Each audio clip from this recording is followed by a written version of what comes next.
In the name of Allah, I am going to deliver English lecture for class 8th. Dear students, you know that we have finished the reading and exercise work of first short story, The Unthankful Man, and today I am going to deliver the lecture on the second short story which is in our syllabus, that is Achilles. I will explain it. Achilles, second short story, and it is written by Gerard Durrell. Gerard Durrell, from my family and other animals. Gerard Durrell has written it, and I will read first of all what is written in this box. Achilles was a handsome Greek hero in ancient times. According to Greek mythology, when Achilles was born, his mother held him by his heel and dipped him in the river Styx, Nile, so that he could live forever. As a result, his heel was the only part of his body which was not washed by the holy water. Years later, after surviving many battles, Achilles finally died after an arrow struck him on his heel. This is also the source of expression Achilles' heel, which means having a serious weakness.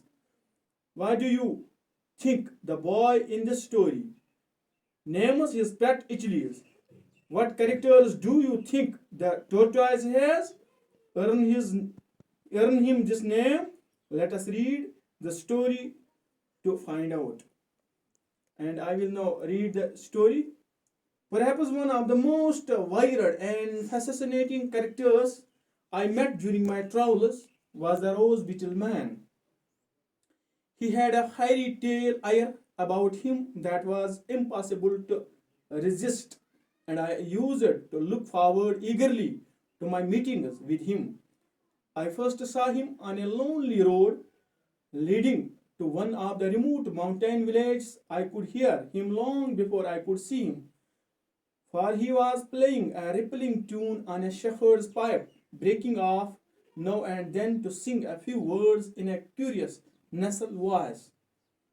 Perhaps one of the most decorating.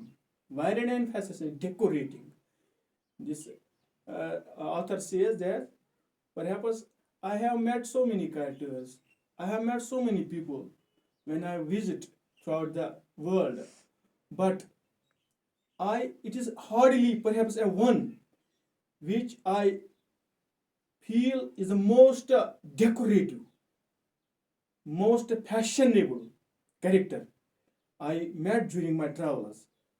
Who was he? He was a rose beetle man. He had a fairy tale,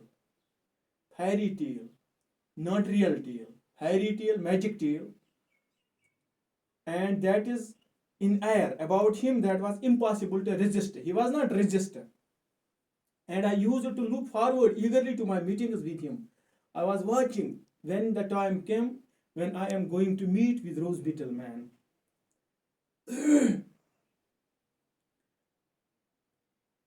I first saw him.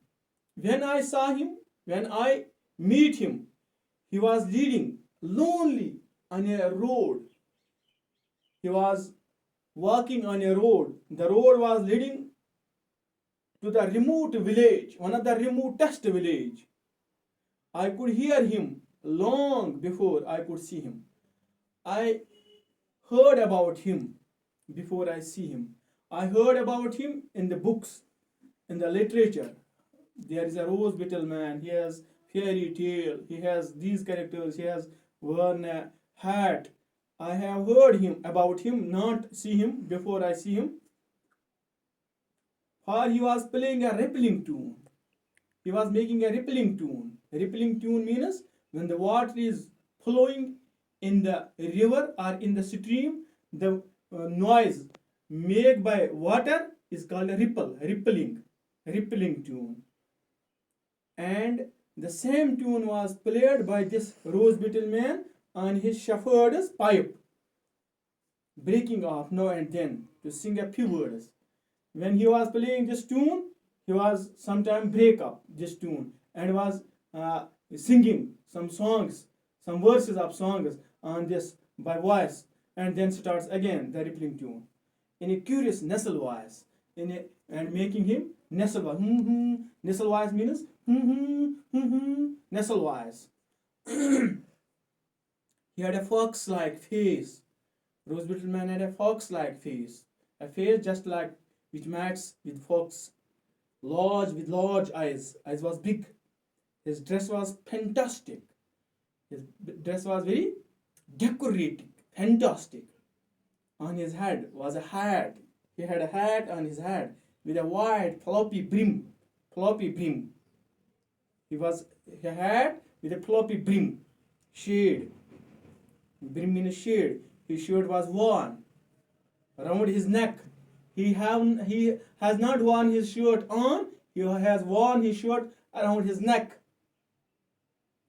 Around his neck, dangling a curvet of startling blue stain.